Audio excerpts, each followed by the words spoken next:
अस्सलाम वालेकुम dear viewers. आज हम स्टडी करते हैं फ़िज़िक्स के चैप्टर नंबर 1 में अनसर्टेनिटी के बारे में। इंडिविजुअली हम अनसर्टेनिटी के बारे में पढ़ चुके हैं। आज का हमारा टॉपिक है कि अनसर्टेनिटी को हम फाइनल रिजल्ट्स में कैसे देखते हैं। जैसे कोई पावर टर्म आ जाती है, एवरेज वैल्यू के अंदर फाइनल अनसर्टेनिटी क्या होगी। अगर हम किसी टाइम पीरियड को मेजर करते हैं तो टाइम पीरियड के अंदर अनसर्टेनिटी किसके बराबर होगी। तो सबसे पहले हम देखते हैं हमारे पास assessment of uncertainty in the final results. और आज का पहला टॉपिक है वो है हमारे पास in the powered values, power terms. Power terms में ये होता है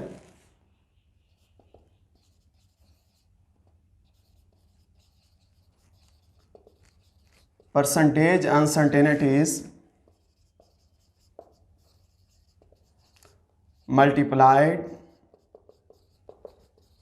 with the respective power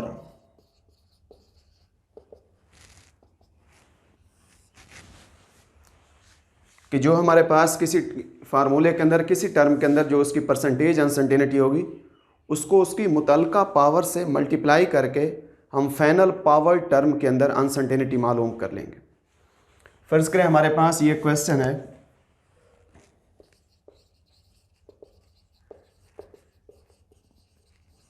अगर मैं रेडियस ऑफ सफ़ेयर को लिखूं, मैं इसको आर कह देता हूं।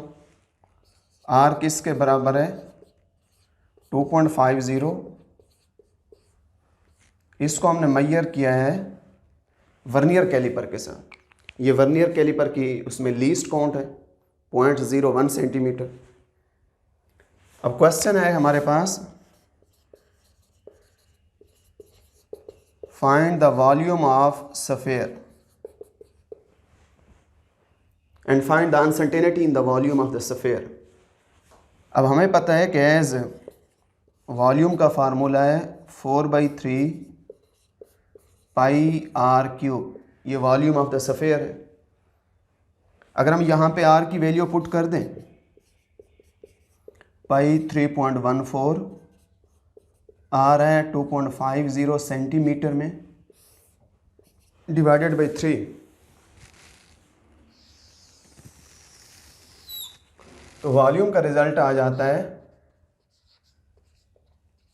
47.7 सेंटीमीटर क्यूब।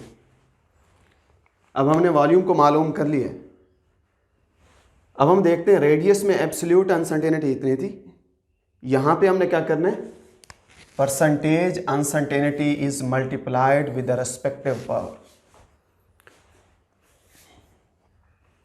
जो ये रेडियस है, जो रेडियस में परसेंटेज अनसर्टेनिटी होगी उसको इसकी पावर 3 से मल्टीप्लाई करेंगे, वो R3 की अनसर्टेनिटी बनेगी।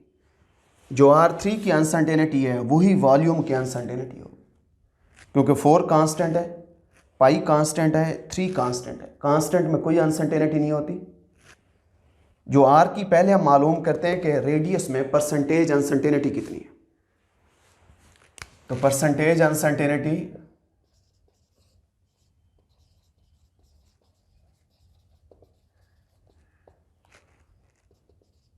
in radius is equal to absolute uncertainty divided by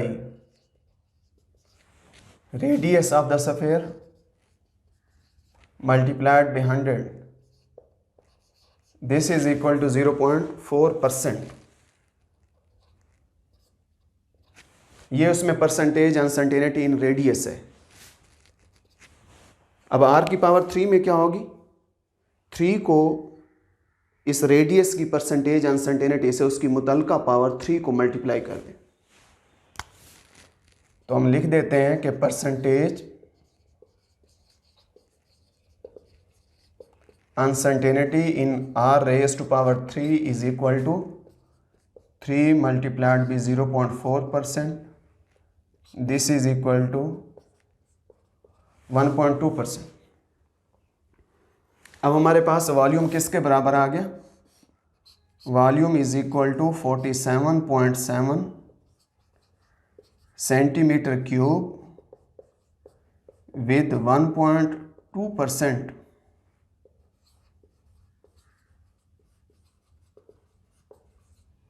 percentage uncertainty. अब जो हमारा रिजल्ट है, हम फाइनल रिजल्ट्स को ऐसे प्लस माइनस करके लिखा करते हैं, और ये परसेंटेज अनसर्टेनिटी नहीं होती, ये एब्सोल्यूट अनसर्टेनिटी होती है। तो मैं इसको वॉल्यूम को भी प्लस माइनस करके लिखता हूँ। हम क्या करते हैं, हम इसमें कर लेते हैं कि 1.2% of 47.7 is equal to this is equal to 0.6। हम इसी 47.7 इस टर्म का 1.2% ले लेते हैं। अनसर्टेनिटी का मतलब है इतना रिजल्ट में गैर यकीनियत है, इतना रिजल्ट 1.2% रिजल्ट आगे भी हो सकता है, 1.2% रिजल्ट पीछे भी हो सकता है। तो फिर हम क्या लिख देते हैं कि volume is equal to 47.7 plus minus 0.6, ये अब उसकी एब्सोल्यूट अनसर्टेनिटी बन गई। उसके यूनिट्स ये सेंटीमीटर क्यूब में। इस तरीके से हम पावर टर्म्स के अंदर अनसर्टेनिटी को मालूम करते हैं। अगर मैं एक एमसीक्यू बना दूं, एमसीक्यू में लिख देते हैं हम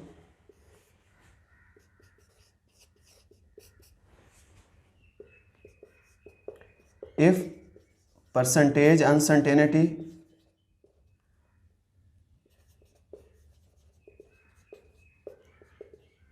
इन radius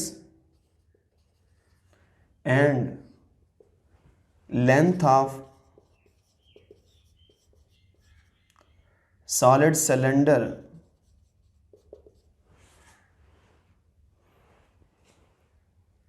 these percentage uncertainties are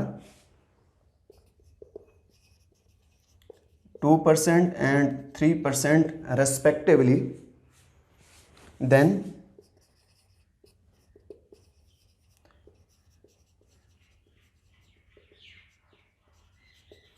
percentage uncertainty in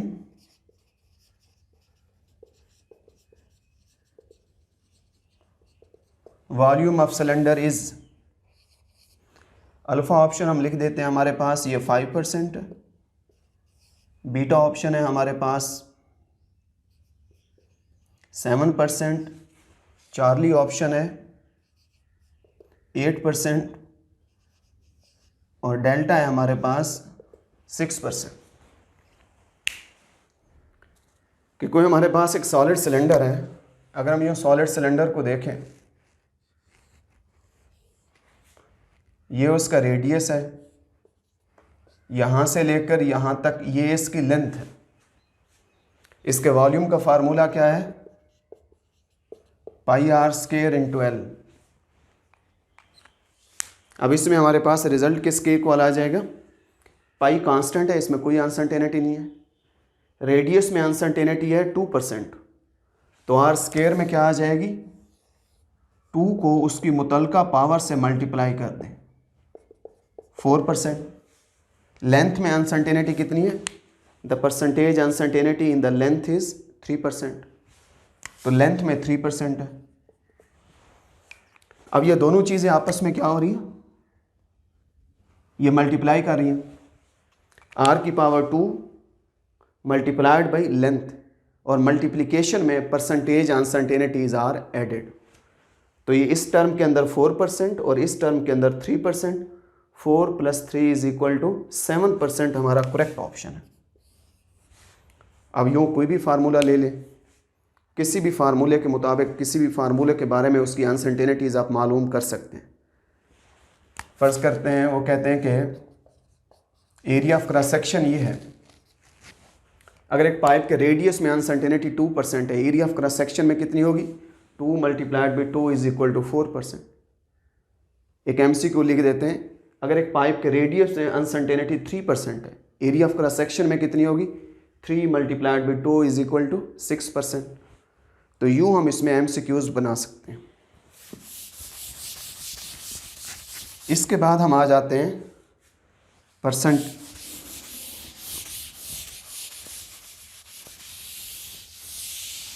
uncertainties in the averaged values।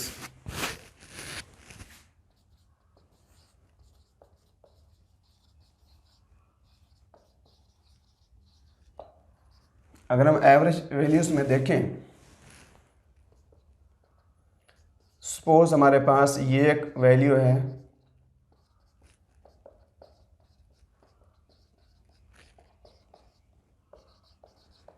ये हमारे पास 6 वैल्यूज़ हैं।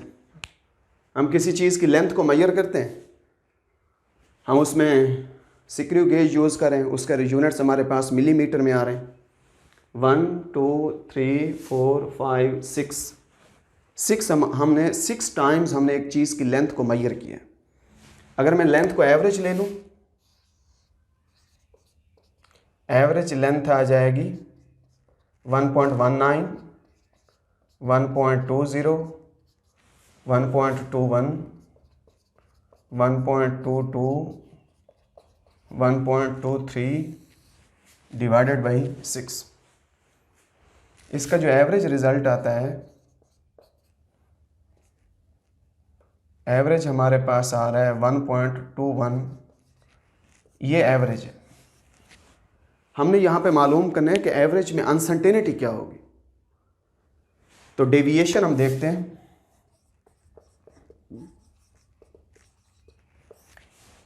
Deviation of each measurement from the average, 1.19 का इस एवरेज से कितना फ़र्क है? 0.02। 1.20 का इससे कितना फ़र्क है? 0.01। 1.21 का इससे कितना फ़र्क है? 0। 1.22 का इससे कितना फ़र्क है? 1.22 फिर आ गया। 1.23 का इससे फ़र्क। ये डेविएशंस हैं। Deviation of each measurement from the averaged value. जो डेविएशन का एवरेज होगा वही हमारी एब्सोल्यूट अनसर्टेनिटी होगी इन द एवरेज रिजल्ट। अगर मैं इसका एवरेज ले लूँ तो इसका एवरेज क्या आ जाएगा? 0.01 plus 0 plus 0.01 plus 0.01 plus 0.02 divided by 6। This is equal to 0.01। अब ये जो 0.01 मिलीमीटर है, this is the absolute uncertainty in the average term. तो फिर फाइनल रिजल्ट हमारा क्या आ जाएगा कि average length is equal to 1.21 plus minus 0.01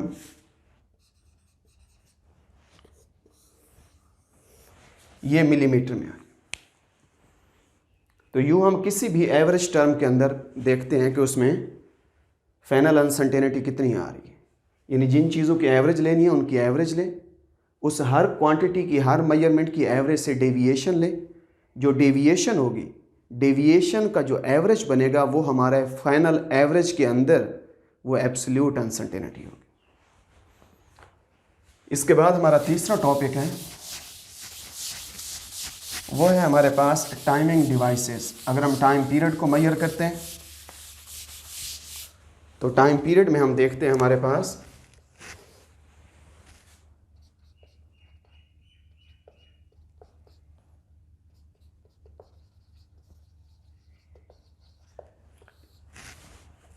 time period में फाइनल अनसर्टेनिटी कैसे लेते हैं। सपोज हमारे पास एक स्टॉप वॉच है। स्टॉप वॉच का लीस्ट काउंट 1/10 सेकंड है। 0.1 सेकंड तक वो छोटे से छोटे टाइम को मेजर कर सकती है। वैसे तो आजकल स्टॉप वॉच जो है वो मार्केट में इससे भी छोटे टाइम को मेजर कर सकती है। तो यानी 1/100 तक सेकंड तक भी उसका लीस्ट काउंट हो सकता है। लेकिन यहाँ पे जो हम एग्जांपल दे रहे हैं वो 1/10 सेकंड की एग्जांपल दे रहे हैं। हम एक सिंपल पेंडुलम के टाइम को नोट करते हैं। Time is equal to 54 second for 30 vibrations. हम सिंपल पेंडुलम को 30 वाइब्रेशंस के लिए वाइब्रेट करवाते हैं। उसका जो टाइम आता है वो 54 सेकंड है। हमने मालूम करना है कि बताएं इसका टाइम पीरियड कितना है और फिर टाइम पीरियड में अनसर्टेनिटी कितनी है। अगर मैं टाइम पीरियड को लिखूं, time period is equal to total time divided by total number of vibrations. ये हमारे पास उसका टाइम पीरियड आ जाएगा। टोटल उसका टाइम है 54 सेकंड, नंबर ऑफ वाइब्रेशन है 30। इसको सॉल्व करते हैं तो इसका रिजल्ट आता है 1.82 सेकंड। अब ये उसका टाइम पीरियड आ गया कि सिंपल पेंडुलम का टाइम पीरियड इतना है। अनसर्टेनिटी क्या होगी? जो उसमें एब्सोल्यूट अनसर्टेनिटी है वो है हमारे पास least count of the device divided by number of vibrations. Least count है उसका 0.1 सेकेंड, नंबर ऑफ वाइब्रेशन है 30, तो उसमें एब्सोल्यूट अनसर्टेनिटी कितनी आ जाएगी? 0.003 सेकेंड। ये उसमें absolute uncertainty in the time period है। तो हम टाइम पीरियड को फाइनल क्या लिख सकते हैं? Time period is equal to 1.82 second plus minus 0.003 second. ये हमारे पास वो time period of the simple pendulum. अब यहाँ पे देखें, एब्सोल्यूट अनसर्टेनिटी को मिनिमाइज अगर हम करना चाहते हैं तो क्या करें? हम इस न्यूमरेटर को सबसे छोटा कर दें। जितना लीस्ट काउंट छोटा करते जाएंगे उतनी अनसर्टेनिटी कम होती जाएगी। और दूसरा ये है डिनोमिनेटर है, हम डिनोमिनेटर को जितना बढ़ा देंगे उतनी उसकी अनसर्टेनिटी क्या हो जाएगी? वो कम हो जाएगी। जितना स्टॉपवॉच का लीस्ट काउंट कम से कम होगा उतने हमारे रिजल्ट में एब्सोल्यूट अनसर्टेनिटी कम होगा, एरर कम होगा। और नंबर ऑफ वाइब्रेशंस को कैसे उसमें देखते हैं? अब देखिए, नंबर ऑफ वाइब्रेशंस हैं, जितनी नंबर ऑफ वाइब्रेशंस को बढ़ा देते हैं उतनी अनसर्टेनिटी क्या होती है? वो डिक्रीज कर रही है। अब इसको मैं थोड़ा एक्सप्लेन कर देता हूँ। देखिए, आपने मालूम करना है एक वाइब्रेशन का टाइम, जिसको टाइम पीरियड कह रहे हैं। Time for one vibration is called time period, हमने वो कैलकुलेट करना है। लेकिन हम ज़्यादा वाइब्रेशन क्यों कैलकुलेट करें? उसमें मैयर करते हैं। देखें, स्टॉप वॉच यहाँ से ऑन करते हैं, अगर वो यहाँ पे जाएगा सिंपल पेंडुलम, जब सिंपल पेंडुलम वापस आता है हम स्टॉप वॉच को रोक दें, वहाँ से 1 सेकंड का एक वाइब्रेशन का टाइम पीरियड हम नोट कर लें कितना टाइम है। लेकिन अगर हम सिर्फ ये 1 वाइब्रेशन के लिए करेंगे तो उसमें एरर कौन सा है? मुमकिन है कि सिंपल पेंडुलम पहले चल पड़ा हो, स्टॉप वॉच कुछ टाइम के लिए बाद में ऑन हुई हो। नैनो सेकंड, माइक्रो सेकंड, जिसको इंसान सेंस ही ना करता हो, इतना टाइम का फ़र्क हो। अगर स्टॉप यहाँ से सिंपल पेंडुलम वापस आ रहा है, जब उसको रोकते हैं तब भी वो एरर पॉसिबल हो सकता है। हम स्टॉप वॉच को उसकी वाइब्रेशन के ख़त्म होने से पहले रोक दें या थोड़ा बाद में भी रोक सकते हैं। वो जो छोटा सा एरर रहेगा, अगर वो एरर सारा का सारा हम एक वाइब्रेशन के खाते में डाल दें तो उससे हमारा जो रिज़ल्ट होगा उसमें एरर ज़्यादा आ जाएगा। हम क्या करते हैं, वही जो स्टॉप वॉच को ऑन ऑफ करना है, हम उसको एक वाइब्रेशन के खाते में नहीं डाल रहे, हम उसको 30 वाइब्रेशन के खाते में डाल रहे हैं। देखिए, जब हम उसको 30 टाइम्स वाइब्रेट करवाते हैं तो वो जो यूँ बॉडी 30 टाइम्स ऐसे वाइब्रेट कर रहे हैं। लेकिन हमने स्टॉप वॉच को एक दफ़ा ऑन किया है, स्टॉप वॉच को एक दफ़ा ऑफ किया है। अब वो जो एरर आ रहा है ऑन और ऑफ के दरमियान, अगर कुछ एरर है तो वो डिस्ट्रीब्यूट हो जाएगा ओवर द 30 वाइब्रेशंस। जब वो एरर 30 वाइब्रेशंस पे डिस्ट्रीब्यूट होगा तो उससे जो एक टाइम पीरियड के अंदर जो एरर होगा वो मिनिमम होगा, कम से कम होगा।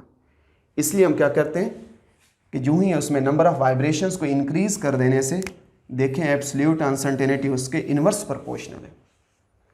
नंबर ऑफ़ वाइब्रेशन के इंक्रीज़ कर देने से जो टाइम पीरियड है उसमें अनसर्टेनिटी हमारी क्या हो जाती है? वो कम से कम होती जाती है।